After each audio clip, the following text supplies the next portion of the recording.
middle school. So this week I have a few techniques I want us to work on, and one of those is finger agility. So I've attached some exercises for you to practice. So you'll see that there's a whole page. There's 12 lines and they're all numbered. They all have repeats. You definitely don't have to go through all of these in one day. In fact, I would really suggest you don't.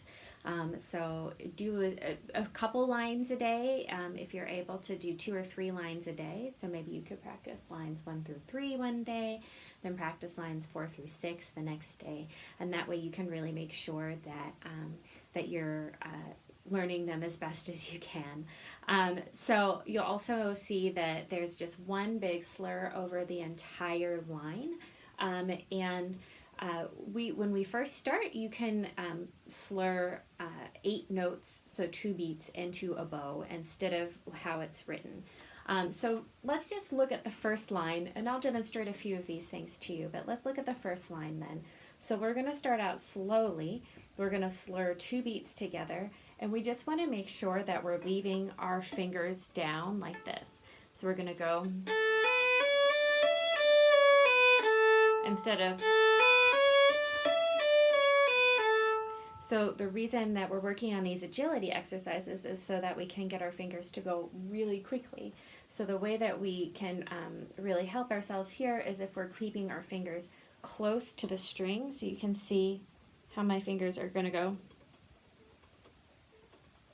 like this instead of. Our fingers can go a lot faster if they're really staying close to the string. And also we're going to try to do the block fingering, which is when you leave your fingers down as much as possible instead of when you put your second finger, lift your third finger up, and like this kind of style. So we're going to leave them all down in a block. So let's try the first line slowly. 1, 2, 3, 4.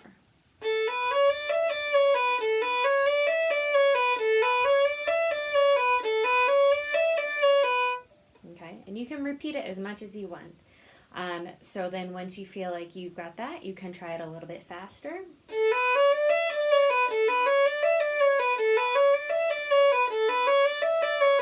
And then you can try doing a whole measure in one bow.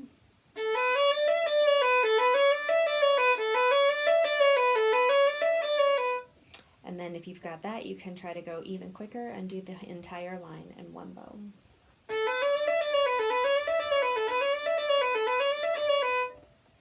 Okay, so let's try the second line. 1, 2, ready, go.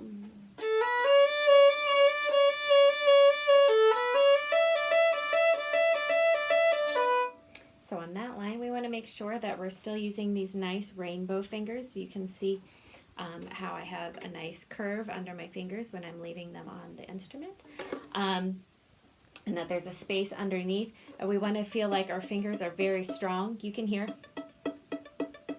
how my fingers hitting the instrument really hard. Although we don't want to really, really push aggressively, but we just want to feel like we've got these like strong little like hammers that we're just going ding, ding, ding, ding, ding, ding, ding, ding, ding, ding, ding as quick as possible. And when you'll see on that line, we leave our second finger down and we just go back and forth between our third finger and our second finger. Let's try that line one more time. 1, 2, ready, go.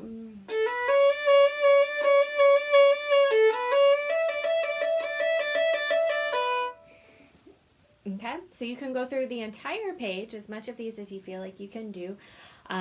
I know they might seem a little boring or frustrating at first, but once you really have practiced these and your fingers are moving a lot quicker, I've seen so much improvement in my students who do this studiously. So I'll play a few lines for you just so you get an idea of what's ultimately the goal. Of course, please remember that this took me a lot of years of practice.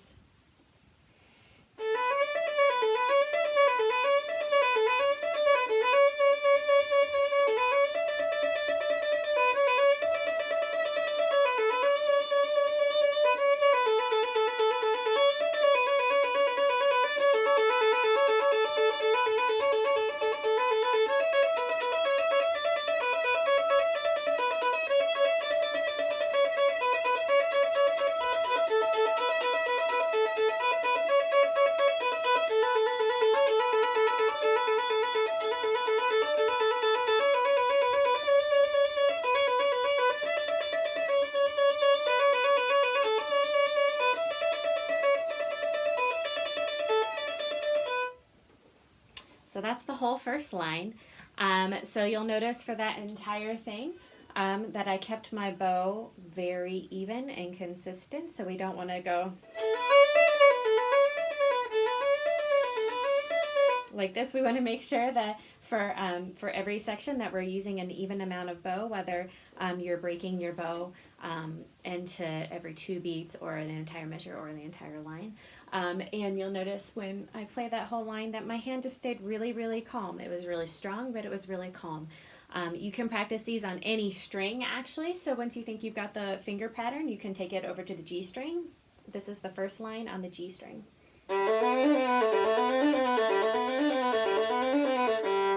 Just so you get a good finger pattern on every single string. Okay, let us know if you've got any questions.